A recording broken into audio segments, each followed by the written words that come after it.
But in the last 75, 80 years, there has been a steady erosion. And just recently, it was recognized that now we aren't producing enough, it's difficult borrowing, it's difficult just printing money.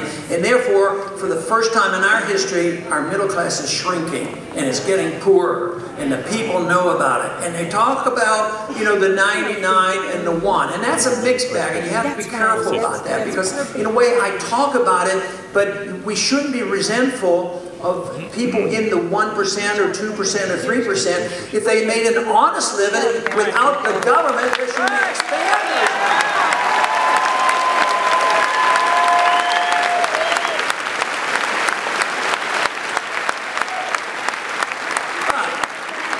Somebody's in that tax bracket, that income bracket, making millions, if not billions of dollars, and they do it because they get bailed out and they work the system, they get their contracts and special privileges. That shouldn't be tolerated. But this is what has happened, is that the powerful special interests have been benefiting by the pretense that we're helping poor people. The housing program is the best example of this of recent times, because it was designed to help poor people. Everybody deserves a house. Rights don't, you know, you don't have a right to what you want or desire or demand. You have a right to your life and your liberty, but you don't have a right to somebody else's property, so you don't have a right to...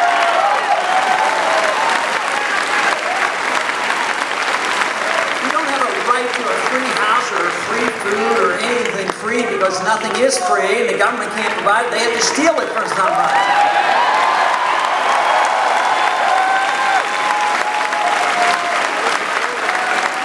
And that's fine. That's fine for a while, as long as we're wealthy, as long as we can borrow, as long as they trust our money. But eventually, it all changes, and that's what we're witnessing today. It's a change in attitude, because we know this can't continue. Because we're living off the fact that people still trust our dollar around the world. But it's fast fading. There are plans being laid to have an alternative world currency, and this will be very damaging. And we can work on it, as so many of us have in this country, to restore the Constitution and sound money and commodity money. But the other side of this argument, they know exactly what we know, and guess what? They're planning on a worldwide currency. They're talking about the United Nations, the IMF, imposing a world currency. What we need is a restoration in the concept of liberty, the understanding, and the faith and confidence that it does work. And that is, I think, where we have come up short. We have lost our confidence in ourselves, and we have allowed this idea that we can become dependent on government. But now the productivity is gone way down, and we are a much poorer nation. But the one thing that is really bothersome in another way about when we become dependent on government and redistribution of wealth and all the special interests, that if people become dependent and it seems like, well, they're needy and we save them and we take care of them, actually when they get totally dependent on others, they lose their sense of worth. And I think this is what happens so often.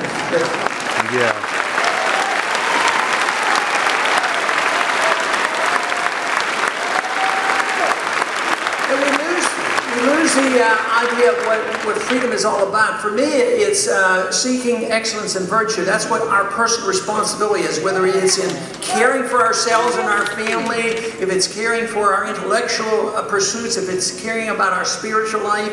It is up to us. Our creative energy comes from liberty. When we lose our liberty and the government curtails us, we destroy that and destroy the sense of worth. And I think we're at that point today because there's a lot of anger out there, because right now they're fighting and screaming in the argument up in Washington. Why don't you guys get along together? Well, they got along together. They always compromised. One side wanted to spend money on one thing, the other side wanted it on something else, and they compromised and spent it on both until they're broke. So it isn't compromise. We need a definition of what truth and rightness is, and then bring people together on these issues. That's what we need, coalitions.